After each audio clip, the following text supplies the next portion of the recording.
contribute where they can. That might be helping their position coach. What we don't want is either them to go home or to stand on the sideline. And I obviously will have a handle on that, and I've told the guys that already. But we just want to make sure, we are doing stuff, adding stuff a lot, tweaks here and there, whatever it might be. So we want to make sure that they continue to be a part of that. I did make some notes. You'll have to excuse me, and I don't have these are cheaters. so I just have to, I don't want to look cool, but I just have to use them. So first of all, I don't want to go any further without thanking the volunteers that we've had so far. So Kathleen Devine, thank you so much. Jumped in with the communication. It's been awesome. Holly Krug for everything that you've done. Holly asked me 6 months ago, what do you need? I said, Holly, I don't know. I don't know. She said, well, let me know when you do. And she has been right there ready, and what you did for the schedules and this stuff is awesome. Barton Hagens, Rogowski's for opening up, or will be opening up your homes to this motley crew. Really appreciate that. That's above and beyond, and I'm sure I will have more thank yous as we go on throughout the year. So please, another round of applause for doing that. Thank you. And so, I know some of you, and obviously that the communication aspect, the volunteer aspect is huge for me. Those that know me well know I'm more of a big picture guy. It can be detailed on the field, but big picture. So right now, I told one of the coaches, I am stretched to my last fiber of organizational skills, abilities. It's just not my strength.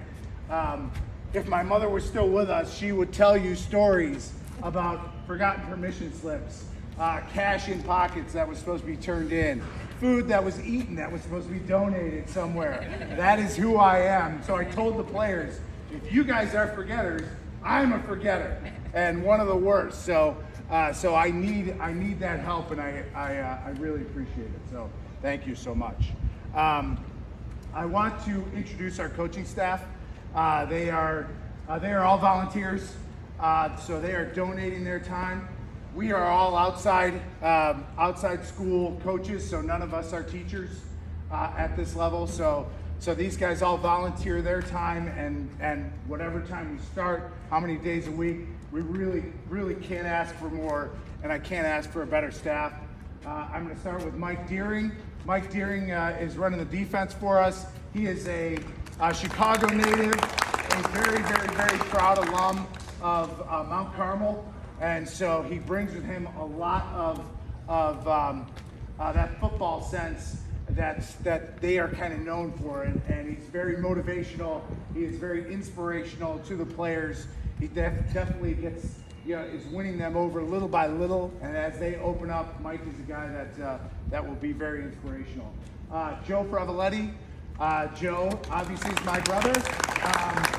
Joe is a 1980 alum from Benet, and played football, was a Division III All-American at Elmhurst College, and I had a great career here and there. I'm really happy that Joe's joined the staff. I think it's a win-win for us and for Joe, and I know he's having a good time, and we're on the phone daily talking about what we should be doing next and some of those things. Joe's got great knowledge of the game, especially at the defensive line, where he's spending most of his time, so great help. Nick Gatto. Nick's originally from Western Pennsylvania. Has been here how long, Nick? Around this area, about 35 years. 35 years, but originally from Western PA. Great football background. All right, kind of along the same sensibilities as Coach Deering. Really looks for that motivational and getting kids to play tough and compete, and does a great job with the offensive line. Kyle Adamson. Kyle is a 1994 alum of Benet Academy. He is working with the quarterbacks. He had a great career at Benet, went on to Allegheny College where he was a quarterback there, really knows the game very well, knows how to communicate with the kids, knows some of the nuance that quarterbacks and receivers have to have in order to be successful, right? You can draw things up on a board, but as you can see out there, sometimes the board never moves, right? Those guys on the other side of the ball, they move, and so we've got to make sure that we can teach a lot of those guys, the fundamentals and the nuance. The coaches do a great job of all that. I am a 1987 graduate of Benet. I have 2 kids that went through, Sydney and Delaney, 2 girls, 2015, 2019. I'm the last of 6 kids to go through Benet. So my oldest sister graduated in 1975.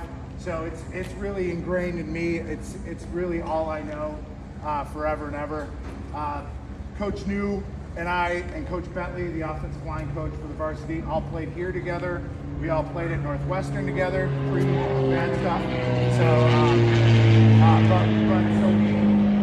Part of the things I want to tell the kids is that, the really important, long-lasting part of this is the relationships, right? Those 2 guys out there are my best friends, and it started right where they're at. And so I'm jealous of where they're at in their life, that they're just starting this, and I want the experience to be a really positive one when it comes to overall, and I want them to look back at this with nothing but fond memories. So they started school first full day of school today. That's a big deal. It's important. We know that football plays a big role, and it's probably what they think about a lot. But we are here for school, and that is important. And when we talk about missing or not being able to attend practice for a school purpose, no questions asked. I get something from someone, one of you, that says, "Hey, just behind, needs to catch up." That's fine. That's fine. That is completely excused. Those of you who've had kids maybe go through or understand that it's about work here. It's about work. And I experienced the payoff going to college. My kids experienced the payoff, but you do have to put in the time, and they're going to have to learn quickly how to manage their time. And football is a part of it, but school will always come first. So if there's anything that I can do from a practice perspective or anything else, please just be in contact with me about that, because I'm on board with that. I am on board and 100% behind the fact that school comes first.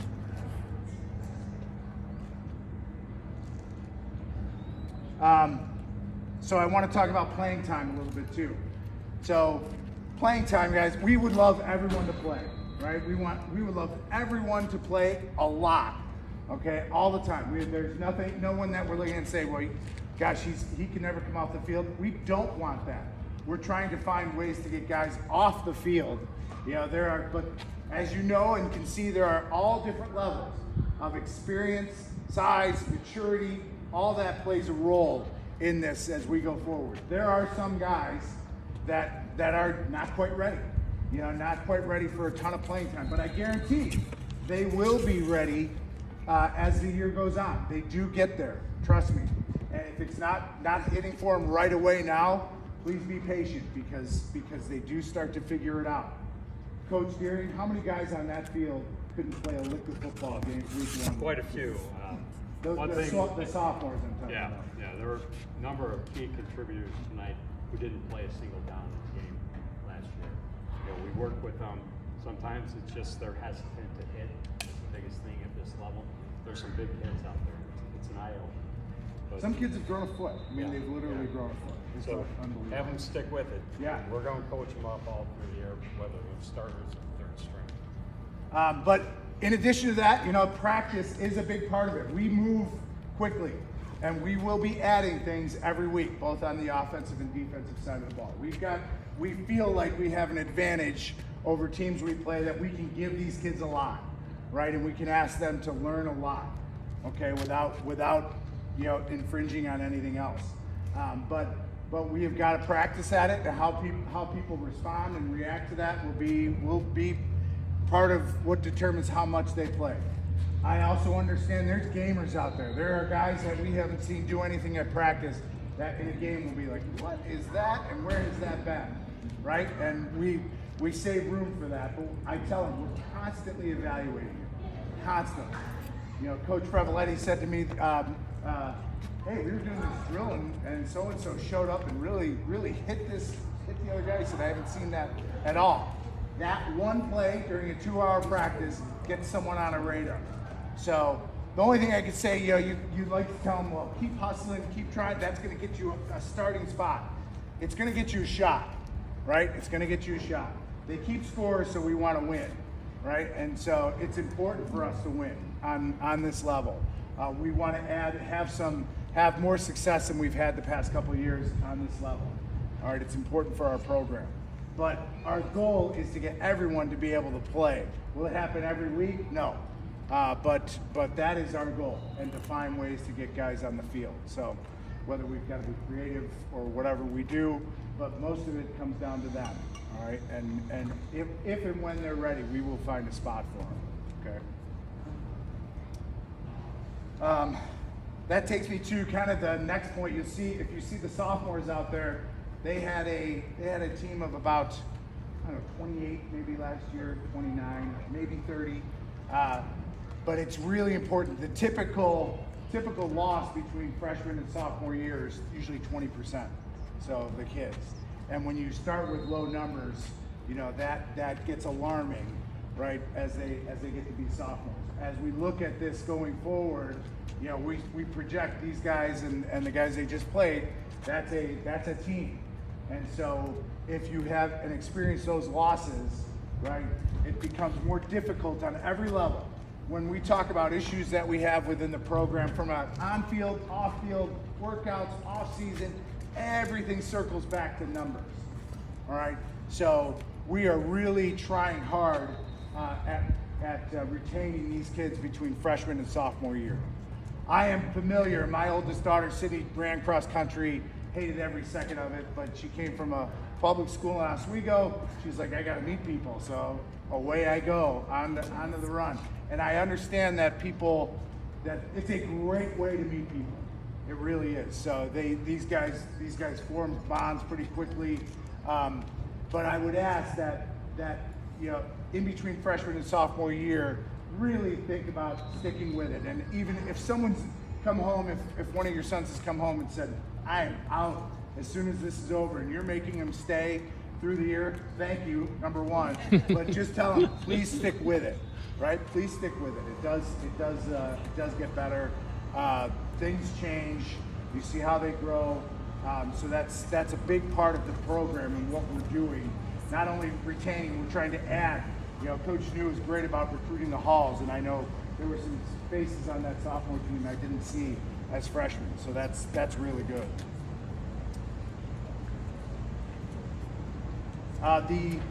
The next part of that is recruiting. So something that we probably in and around COVID did a poor job of recruiting athletes at football. You know, admittedly, I was part of it. Pat was part of it. We will say, you know, we didn't do a great job with that. We have to continue to kind of feed the program. A lot of that comes from you, talking about Benet and Benet football and the experiences with friends and neighbors and family, identifying people who might have an interest in letting Coach New or me know.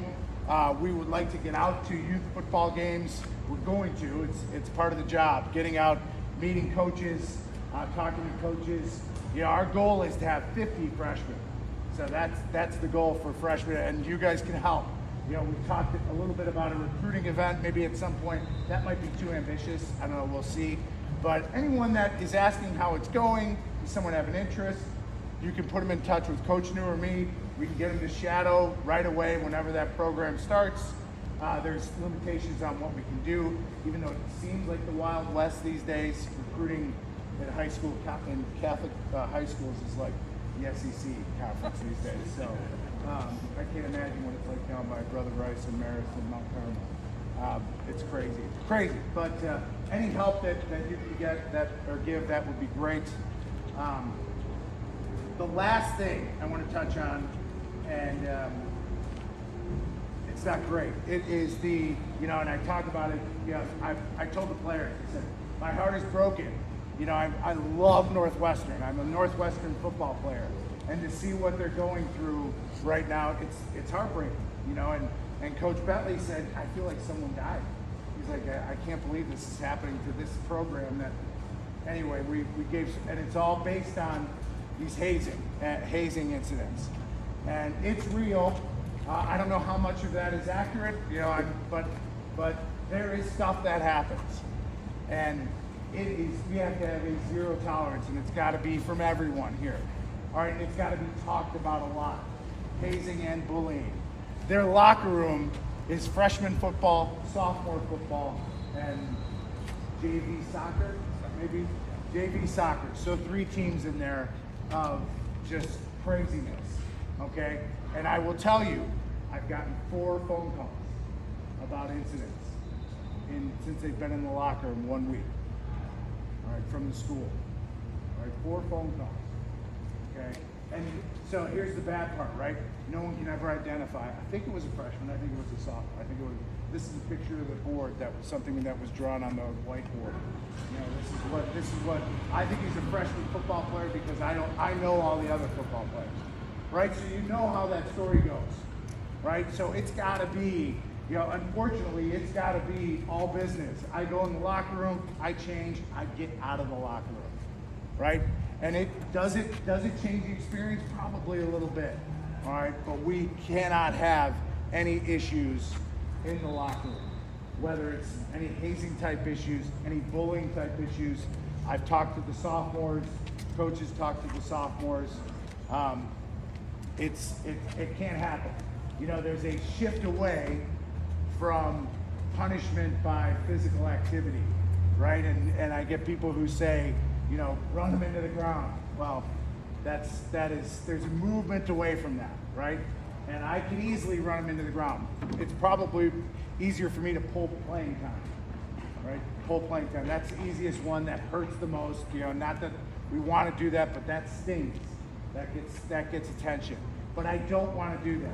I told the players, your experience, you can look back and have it be one that you remember fondly, and it's just awesome, and I'm talking about it forever with my friends, or you can look back on it and it can be a lot of drama and other things that weren't really a part of the football experience or supposed to be a part of that experience. Okay, so whatever you guys can do, you know, so I've had 3 talks with them. 1 fire and brimstone, 1 stating fact, 1 almost bleeding, right? So I am, and I will continue, you know, and I will continue to do that. And I will tell you that I won't hesitate, no matter who it is, to pull them out, you know, for a game, 2, whatever, and I'll support that because it's that important. Okay, whether it's hazing, whether it's bullying, and I told the guys, I know how this stuff goes. It starts as a joke, right? And someone retaliates, and that retaliation's maybe a little bit more. And then this guy says, well, I'm going to retaliate just a little bit more. And soon it's out of control, right? It's out of control, and someone's feelings really get hurt, someone physically gets hurt, whatever it might be. Okay, so it's a huge issue. It's something we have to attack as a group.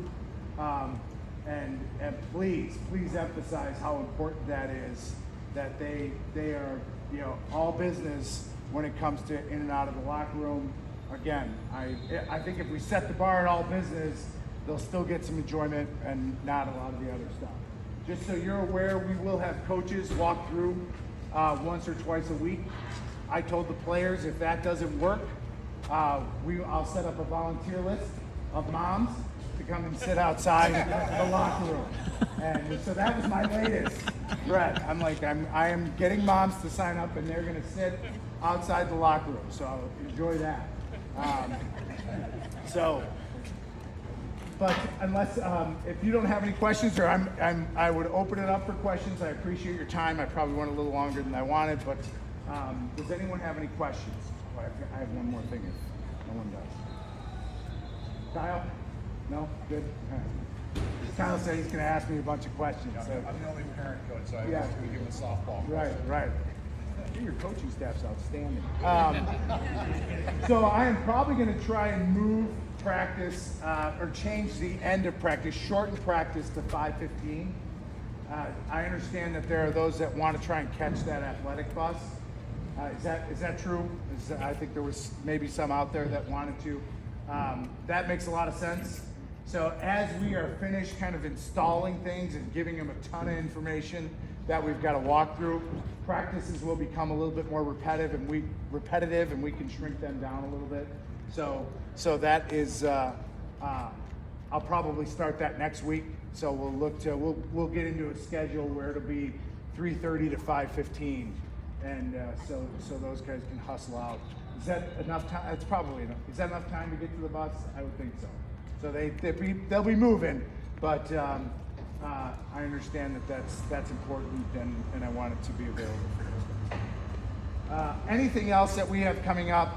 Kathleen has been awesome in communicating some of that stuff with you regarding transportation. Friday night, week 2, we play at Moline, so we'll take a coach bus. I don't know. I've been asked 100 times by players, when do we get out of school? So it's for the ride. I don't know yet.